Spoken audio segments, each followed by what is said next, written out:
Antes de retomar entonces lo correspondiente a los análisis o a la revisión de estabilidad de taludes que hemos estado analizando en términos de las tipologías de falla y los tipos de situaciones que se pueden dar, hago un pequeño paréntesis para no perder el contexto de qué es lo que buscamos posteriormente hacer en términos del diseño, teniendo claro que nuestras dos principales variables de salida son la altura y el ángulo del talud.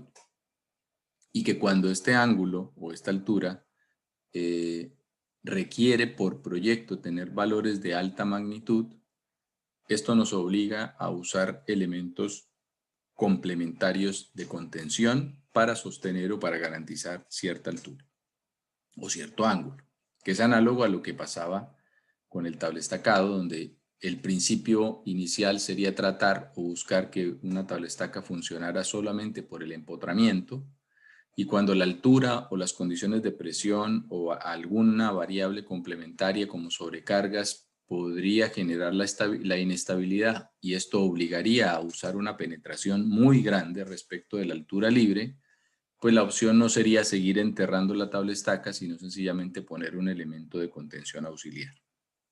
Entonces, de lo que corresponde a nuestros análisis de estabilidad, debemos de tener presente que la mayoría, y hoy voy a hablar en detalle de los métodos en general, pero la mayoría teniendo como base pues un ángulo de inclinación y obviamente una altura libre, para una condición de suelo homogéneo, o incluso pensemos en una condición que pudiese llegar a ser con alguna clase de estratificación, eh, lo que vamos a tener es, según los métodos de equilibrio límite, los métodos que son determinísticos, lo que se hace es establecer una superficie de falla que me permita definir cuánto es la cantidad de masa que se puede mover, o que se puede desplazar. Pero el tema con esto es que ¿cuál es la superficie de falla crítica? Es decir, yo podría decir que esta es una potencial superficie de falla, esta podría ser una potencial superficie de falla, esta podría ser una superficie potencial de falla. Y esto pongámosle 1, 2 y 3. Desde el punto de vista de la generación de una superficie de falla por los métodos que uno llama determinísticos o de equilibrio límite, es decir, que tengan una función que me permita establecer si algo está o no está en rotura, gran parte del principio de funcionamiento de todos estos, por muy simplificado que parezca, es el plano inclinado de Coulomb. Esta respuesta con la que igualmente nosotros analizábamos el criterio de rotura, recuerden ustedes en capítulo 1, donde decíamos que por acá esto dependía de la fricción, y si a esto le poníamos una gomita, pues también dependía de la cohesión. ¿En qué momento este bloque se empieza a deslizar o no? Va a depender de si yo cumplo, como me indicaban, el límite de esfuerzos posible. Y ese límite de esfuerzos posible, pues me lo define esta función que tantas veces hemos indicado, ¿cierto? T más sigma tangente phi. Cuando se rompe, cuando yo supero esta goma que hablábamos la vez pasada, esta variable pues se me hace cero y yo analizo principalmente en términos del ángulo de fricción. ¿Los parámetros de deformación están presentes acá? No, no están presentes. ¿Eso es un error? Pues no del todo, si, dependiendo de lo que estamos buscando analizar. Es decir, el principio de funcionamiento de cuerpo rígido, que entre otras cosas es el mismo que usábamos para la falla general de fundaciones, pues lo que considera es que la masa es muy rígida y que el bloque se puede desplazar, en el caso de las fundaciones, generando esta suerte como de mariposa que yo le llamaba cuando se genera la falla general.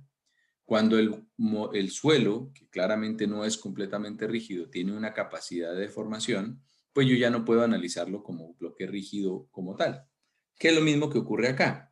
¿Aquí hay una influencia en la deformación? Claro que sí. Y esa influencia va a estar condicionada por estos parámetros indiscutiblemente. Pero desde el punto de vista de la resistencia, es decir, de la posibilidad de que el bloque deslice o no deslice, Esto va a depender principalmente de estos dos parámetros. Claramente, el que posterior a que se cumplan los estados límites de deformación, esto se deslice este cachito o se deslice toda esta cantidad, va a depender de estos parámetros. Va a depender de los parámetros de deformación. Entonces, cuando nosotros establecemos si una superficie de falla es crítica o no, esta va a estar condicionada predominantemente por nuestros parámetros de resistencia principalmente y obviamente del gamma, que pues siempre está presente en todos nuestros análisis. Pero va a estar dependiente de estos parámetros. La cantidad de deformación también la debo de analizar, pero eso lo requiero analizar con otra tipología de métodos. Entonces, ¿qué busco yo establecer entre la superficie 1, 2 o 3 o incluso en más que pueda potencialmente tener? Pues busco determinar la que tenga el menor factor de seguridad, tanto en condición estática como en condición dinámica, ¿ya? Esto desde el punto de vista de la resistencia, Estoy diciendo en qué momento esto rompe. Entonces, ¿qué me hace crítico una superficie de falla? Pues que involucre una buena cantidad de masa o la que involucre la mayor cantidad de masa, pero también la que tenga un factor de seguridad pues más pequeño, ¿no? La que tenga el factor de seguridad más bajo, junto con la que tenga más masa involucrada, pues hace que esta sea la superficie de falla crítica. Es decir, nosotros hacemos un proceso iterativo, trazamos múltiples potenciales superficies de falla y ahí establecemos cuál es la que considero crítica. Porque también podría pasar lo siguiente.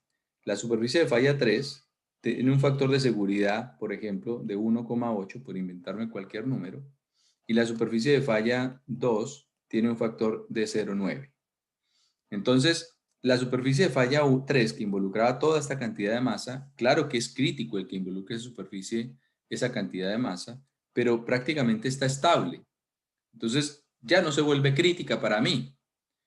Ahora, si las dos tuvieran un factor de seguridad menor que 1, es decir, esta ya fuera 0,8, por ejemplo, o incluso 0,95, o un valor cercano a 1, pero sin ser 1, ahí yo seleccionaría la que tengo mayor masa, porque claramente las dos están en una condición de rotura y por lo tanto debo de seleccionar la que me involucra más masa, dado que esa condición es la más crítica. Pero si estamos calculando un factor de seguridad, recuerden que el factor de seguridad es un equilibrio de fuerzas o de momentos, o de fuerzas y momentos, ¿ya? Por lo cual, en esta ecuación, donde establecemos resistente y solicitante, nuestros parámetros de deformación no están involucrados. Y no estamos diciendo con ello que la respuesta de un talud no se ve influenciada por ellos. No, lo que estamos diciendo es que desde el punto de vista de la generación de una superficie de falla, en términos de la resistencia, esos parámetros obviamente no estarían involucrados. Si yo quiero o requiero hacer un análisis de deformación, debo entonces acompañar mi análisis de un método que me permite incorporar la redistribución de esfuerzos, me permite incorporar los parámetros de deformación y eso regularmente lo hacemos mediante un método de elemento finito o alguna clase de método numérico que incorpore esto. Muchas veces, cuando nosotros estamos usando un software computacional para resolver un problema dado, a veces se le atribuye como que estamos usando o estamos modelando la respuesta de un talud. Si nosotros estamos usando un método un software que permite calcular factores de seguridad, la mayoría de esos programas realmente no están modelando la respuesta del suelo, sino que tienen programadas las ecuaciones de equilibrio límite, que no por eso son menos relevantes, pero es lo que se está haciendo. Mientras que en un método de elementos finitos, cuando yo analizo el comportamiento tensión-deformación, son ellos los que me permiten determinar la respuesta en términos de resistencia y de deformación de un suelo. Teniendo entonces claro que en una primera instancia estamos persiguiendo calcular nuestro factor de seguridad y sabiendo que anticipadamente no sabemos dónde está la superficie de falla más crítica, lo que necesitamos entonces es hacer un proceso iterativo con múltiples superficies de falla. Ahí es donde entran muchas veces los software de elementos finitos, no, los software comerciales o algunos software de dominio público que uno pueda encontrar, donde se hacen estas valoraciones con métodos que lo que hacen es las mismas metodologías que vamos a ver en el curso, pues las programan para iterativamente de hacer muchas superficies de falla hasta determinar cuál es la más crítica. Pero no porque uno lo haga mucho más veces, el análisis cambia. Lo que estamos haciendo es básicamente lo mismo, determinar cuál es la superficie de falla más crítica del problema. Esa superficie de falla, cuando la estamos analizando, y ustedes ya lo van a ver en detalle directamente en el taller cuando empiecen a resolver la ecuación, quiero formular el cómo operamos cuando se están haciendo estos análisis de resistencia, es que debo de establecer múltiples superficies y voy a partir simplemente con una. Yo voy a decir, bueno, esta puede ser una potencial superficie. Recordemos que potencial superficie, es decir, puede ser por aquí otra, por múltiples sitios, yo solamente voy a hacer mi análisis para efectos de qué es lo que está ocurriendo acá en este caso. Yo puedo tener para esta situación estratos, múltiples estratos y condiciones por donde quiera de cambios de materiales. Y esto entonces me podría representar que yo tengo aquí un suelo 1, un suelo 2, un suelo 3, un suelo 4, una napa por acá si es que quiero. Bueno, pero esa napa está muy chueca, pongamos una más decente. Una napa por acá y aquí vuelve otra vez a que hacemos análisis hidrodinámico y decimos, Dios mío, creí que ya me había salvado en la anterior evaluación, pero aquí vuelve y entra. Y entonces necesitamos determinar cuál es el factor de seguridad. Lo que estamos calculando es determinando cuál es el factor de seguridad de esta superficie de falla. Y entonces volvemos a recurrir al principio físico inicial. Lo que estamos haciendo es esto, no nos olvide. Y de alguna manera hacemos fuerzas deslizantes versus fuerzas resistentes y así comparamos un factor de seguridad. Entonces, estos problemas, dependiendo de la tipología de falla, se vuelven más matemáticamente un poco más robustos que otros. Por ejemplo, el de la falla circular o la falla no lineal, como la que estoy ejemplificando acá, propia de suelos que tienen finos, voy a tener una influencia, digamos, de la no linealidad, o sea, voy a tener una resolución matemática, pues que es un poquito más compleja. Puedo tener el mismo análogo de esto en un suelo granular, donde la superficie de falla es mucho más paralela a la cara del talud. O sea, yo puedo suponer que voy a hacer un escenario como mucho más recto y a esto se le denomina una falla tipo talud infinito. ¿Ya? Una superficie de falla talud infinito donde esto que está acá es prácticamente esto que está acá. ¿Ya? Y que es con lo que ustedes van a partir la resolución de los métodos de estabilidad. Entonces, teniendo claro que inicialmente yo no sé por dónde pasaría la superficie de falla, necesito hacer una secuencia iterativa con diferentes posiciones de superficie de falla. Más adelante vamos a ver algunas recomendaciones para establecer por dónde esas superficies de falla potencialmente van a iniciar para no necesariamente recurrir a un proceso iterativo que fuese demasiado aleatorio, sino que yo digo, bueno, esto debería estar pasando por acá y empezar a ver una tendencia de comportamiento. Pero el proceso en términos de la superficie de falla es iterativo. Yo no sé por dónde está. Ahora, incluso a nosotros nos puede dar que una superficie de falla crítica es esta. Y de hecho, quizá lo es. En un terreno o en una excavación, sobre todo en suelos granulares, es posible que esta masa de suelo se desprenda. Y esa es lo que lo llama uno en terreno, se cayó un... Estos planchones son eso, una pequeña cuña, una pequeña superficie de falla que se podía caer. Además, ¿qué tanto puedo manejar esa superficie de falla? Bueno, va a depender de lo que hay abajo, de la cantidad de volumen de masa involucrado, o sea, de muchas variables, pero la condición crítica, vuelvo, insisto, no está exclusivamente asociado ni con la masa ni con el factor de seguridad de manera individualizada. Son las dos cosas en conjunto que se deben analizar para establecer si es lo más crítico o no. Para efectos del talud en suelo granular que genera esta superficie de falla que le llamamos de talud infinito, que vuelvo, insisto, ustedes la van a ver en el taller, la analogía de la subdivisión de la masa de suelo para calcular su estabilidad, es decir, su factor de seguridad, es esta que está acá.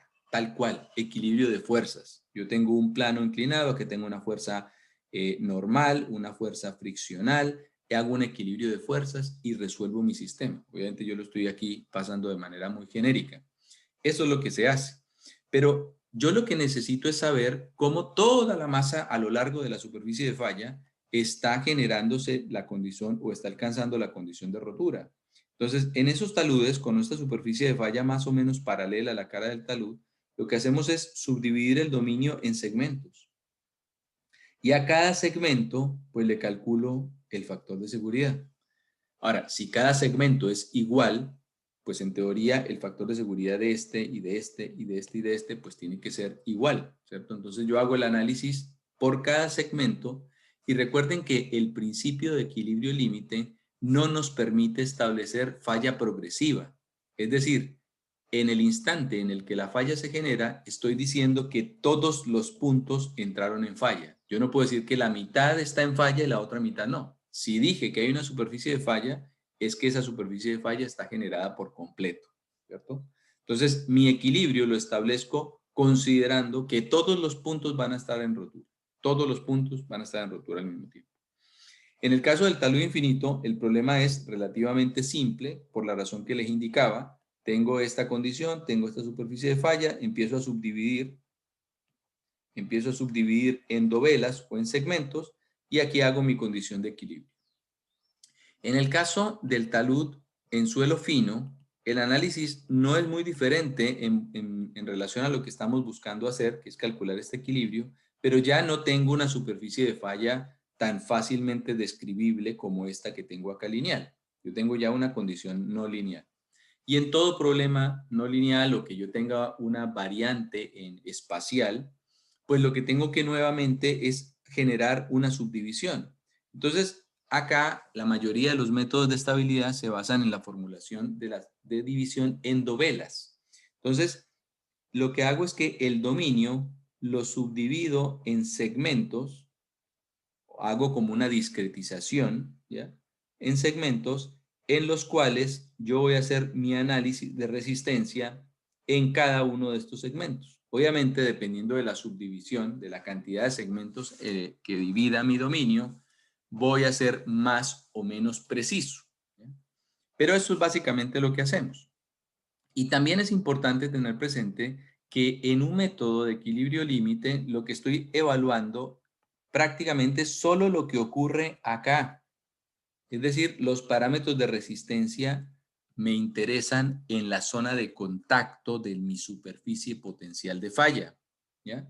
Es decir, por ejemplo, en este caso, yo tengo en este segmento de superficie de falla, ¿ya?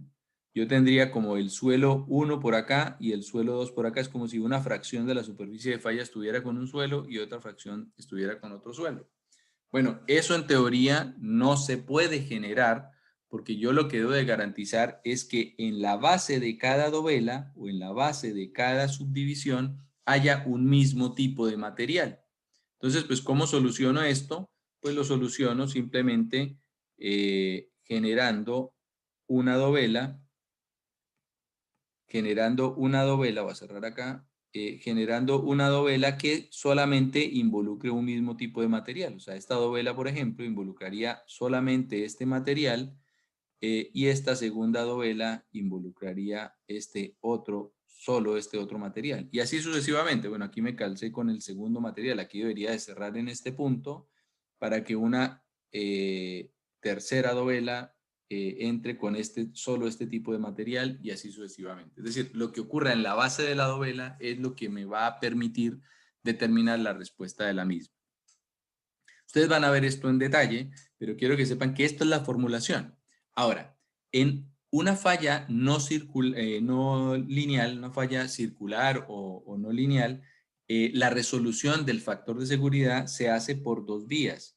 Una que es el factor de seguridad por un equilibrio de momentos y una que es por equilibrio de fuerzas.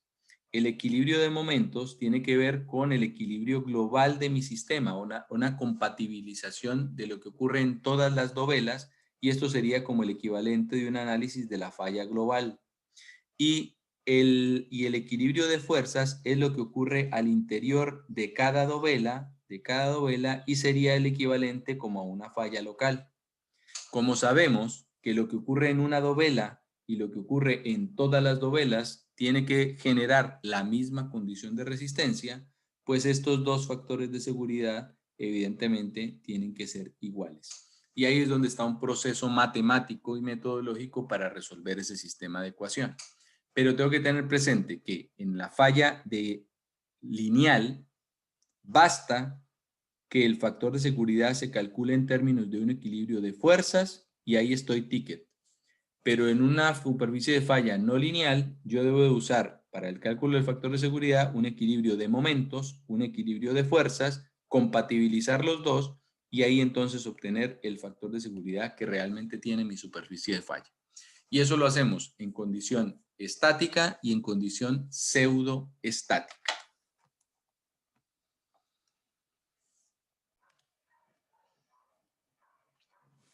Continuando con las tipologías de fallas asociadas a los suelos, quizá uno los puede resumir o englobar en cuatro tipos que ya hemos hablado, que tienen que ver con flujos, el deslizamiento, la caída de bloques superficiales y el efecto del creep.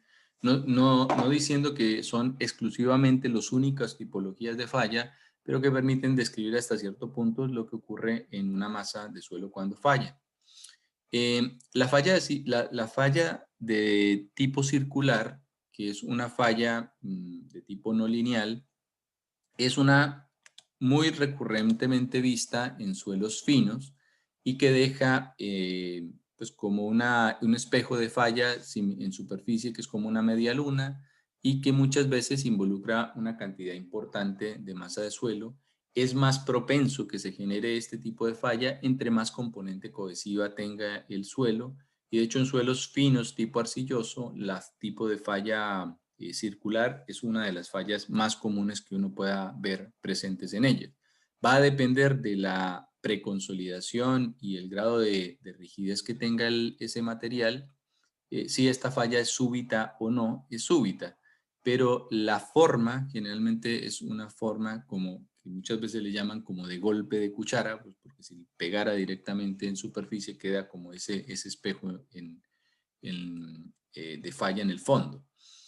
En vías, pues genera esta media luna en superficie y que obviamente, como indicaba, puede generar o puede tener involucrado una masa importante de suelo que obviamente es bastante compleja para poder generar un proceso de recuperación de las vías. En laderas, esta falla que es la foto del libro de una falla de Honduras, si mal no recuerdo, pues ya son mecanismos de falla mucho más complejos con una masa que está involucrada o que va a estar condicionada también por las condiciones de drenaje de todo el conjunto. No es simplemente un análisis de estabilidad local, o sea, aquí estamos hablando de una cosa mucho mayor con una cantidad de masa involucrada importante. También este caso que ocurrió en Colombia hace como 4 años, hay un aspecto no menor que tiene que ver con las distancias peligrosas que habíamos mencionado, cuánto es la cantidad de recorrido que puede llegar a tener un deslizamiento de una ladera.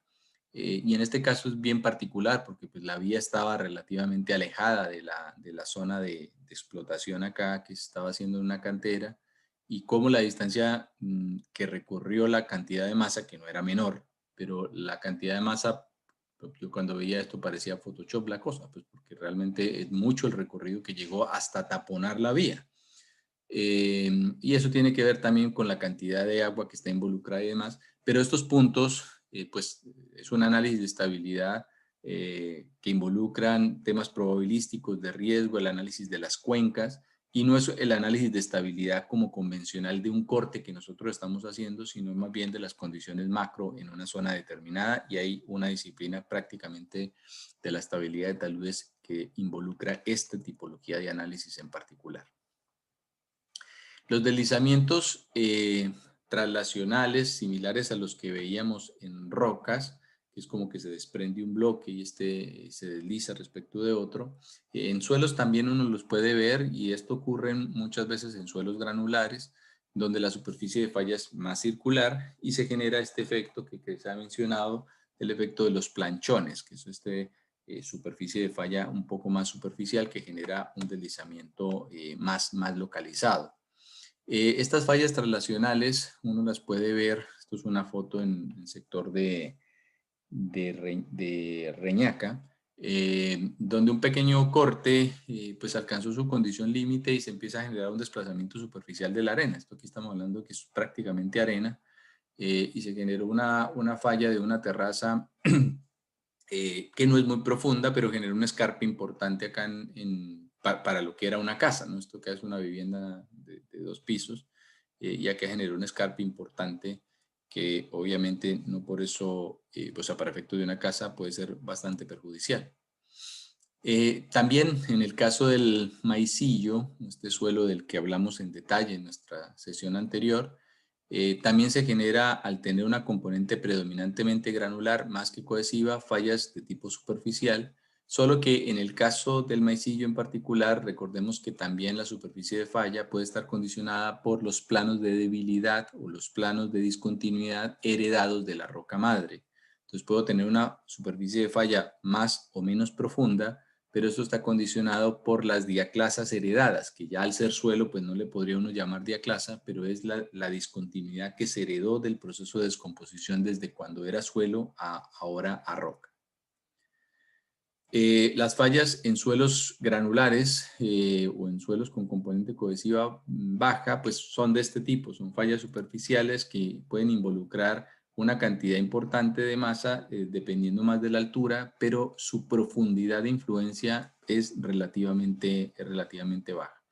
Para alturas importantes yo puedo empezar a generar un proceso de falla progresivo y ahí empezar sí a generar pues una acumulación de masa que puede detonar a situaciones como la que estoy aquí ejemplificando en la fotografía.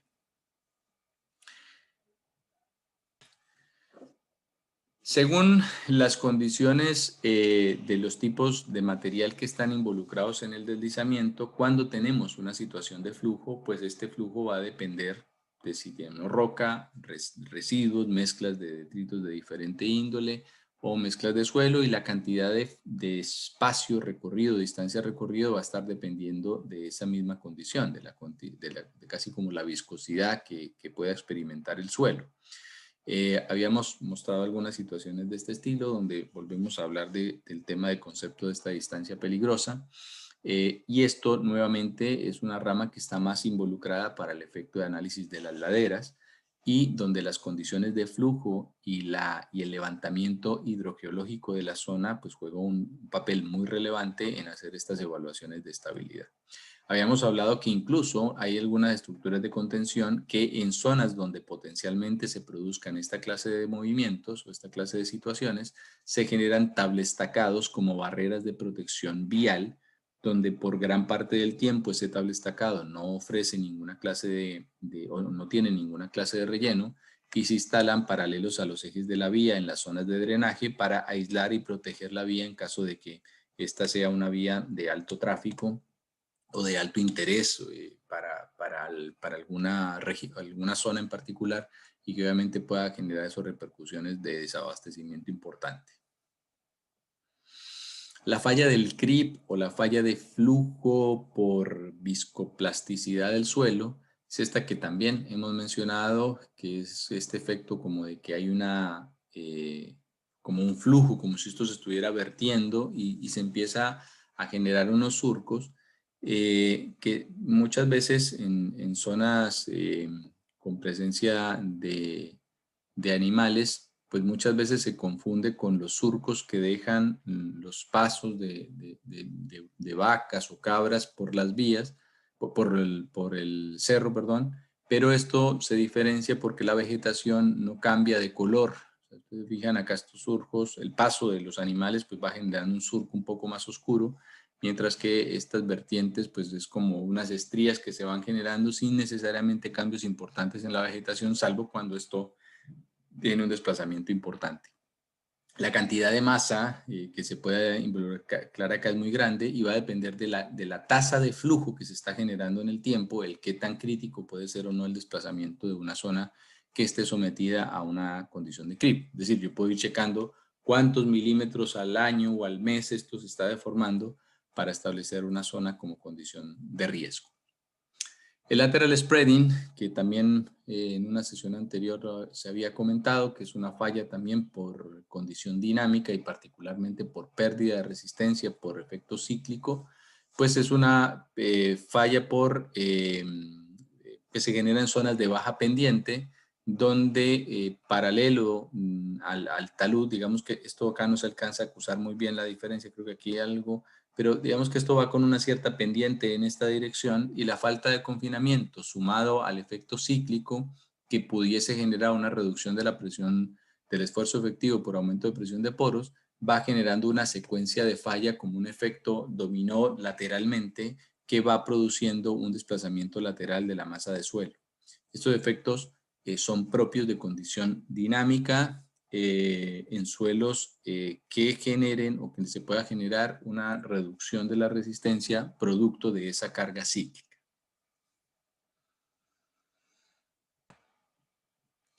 En relación a los métodos que usamos para hacer nuestro análisis de estabilidad, que fue lo que hablamos al inicio, se pueden diferenciar tres tipologías de métodos, dos mucho más usadas, que son los métodos de equilibrio límite, el método de elementos finitos, que es este donde uno generalmente nos entregan estos diagramas de colores, que dicho sea de paso, sirven cuando realmente tienen información directamente para efectos del diseño, no simplemente por mostrar el mono de colores, y los métodos de análisis límite, ¿ya? Método de análisis límite. Entonces, los métodos de equilibrio límite, que son los que he venido mencionando, son de los más usados regularmente en la práctica. Predefinen una superficie de falla, nos permite determinar una condición crítica de factor de seguridad con las mismas razones que hemos mencionado. Requiere pocos parámetros, dependiendo de los tipos de método. La verdad que no hay grandes diferencias en los resultados. O sea, es un método que tiene una serie de desventajas propias de cualquier método que idealiza el comportamiento del suelo. Es decir, no tiene una falla progresiva, no considera deformación, como hemos indicado. También se tiene que trabajar bajo condición homogénea, por lo menos en donde pasa la superficie de falla. O sea, son cosas normales de la metodología en sí. Quizá la principal diferencia o el aspecto, digamos, contradictorio que tienen los métodos o este tipo de métodos es que violan un principio estático que es como una suerte como de paradoja de la formulación. Y es que como se basan en el método de equilibrio límite, me voy a volver acá, como se basan en el método de equilibrio límite con este plano inclinado de Coulomb que he mencionado, cuando yo supero, estoy hablando de equilibrio límite, ¿cierto? Entonces, cuando mi factor de seguridad es menor que 1, en teoría el bloque se empieza a mover, ¿cierto? Porque superé mi cantidad de resistencia, la superé y el bloque se mueve. Pero realmente yo estoy haciendo una evaluación estática, no cinemática. Entonces, en teoría, el método solamente podría usarlo de manera confiable cuando estoy trabajando con una condición de factor de seguridad superior a 1. Porque si el factor de seguridad es menor que 1, pues yo estaría como incumpliendo las leyes de la cinemática, porque ya no estoy en equilibrio, estoy en desequilibrio y ahí empiezan a generarse situaciones donde empiezan a establecer la influencia de ecuaciones de tipo cinemático, de tipo de movimiento, cosa que el método no considera. Eso es una desventaja que no necesariamente hace que nosotros no usemos el método, pero es una desventaja igualmente. Pero no por eso yo voy a decir que no lo voy a usar, pero sí es importante manejar ciertos aspectos en relación a esto mismo. Y es que desde el punto de vista de establecer una condición crítica, todo lo que esté bajo 1 es igualmente crítico. Es decir, si yo encuentro que mi superficie de falla es de 0,9 y la superficie de falla B es de 0,5, las dos están en falla. Es decir, no es que una esté más crítica que la otra porque matemáticamente tenga un factor de seguridad menor. Las dos ya entraron en desplazamiento. Todo lo que está bajo el 1, yo no puedo establecer cuál es más o menos crítico. Uno indirectamente induce de que si tengo muchas fuerzas solicitantes respecto de las resistentes y si me empiezo a alejar cada vez más de una de la otra, pues la probabilidad de que ocurra la falla puede ser mayor, porque cada vez me estoy alejando de la condición resistente. Pero el método no infiere eso, el método no permite analizar nada muy diferente cuando el bloque entró en movimiento, porque no está hecho bajo una formulación de análisis cinemático, sino solamente estático. Es decir, bajo la superficie de falla no se puede generar una condición diferente y el análisis es exactamente el mismo. Si mi factor de seguridad es menor que 1, todos están en rotura, punto. No puedo catalogar si uno es más crítico que el otro. Todo está en rotura sencillamente. Hay algunos métodos que permiten incorporar algunos análisis complementarios. Y uno podría decir los métodos de equilibrio límite, o los métodos tradicionales, están desplazados por los métodos numéricos. Y eso no necesariamente es así. O sea, de hecho hay recientes trabajos, pese a que esto lleva muchos años en el mercado académico, que no necesariamente los desplazan, porque es que buscan cosas diferentes. El método de elementos finitos me permite incorporar un análisis de deformación y el equilibrio límite me permite un análisis de resistencia. Entonces, dependiendo de lo que yo esté buscando analizar, me conviene más usar uno u otro, pero no es que uno reemplace al otro. Están persiguiendo cosas que son diferentes. Es importante, y con esto termino, que los análisis de estabilidad de taludes mediante elementos finitos no permiten de manera directa usar un factor de seguridad. O sea, no es como que yo use un factor de seguridad porque en elementos finitos lo que estoy es tratando de determinar los estados de tensiones y cómo estoy respecto de la rotura. Entonces, para poder incorporar un análisis de estabilidad análogo al de equilibrio límite con un factor de seguridad, se usa un método que se le denomina el Strange Reduction Method, que es como un mix entre lo que uno busca entre análisis de elementos finitos y equilibrio límite con el fin de obtener un factor de seguridad. Pero eso tiene algunas deficiencias y de eso vamos a hablar en la siguiente sesión.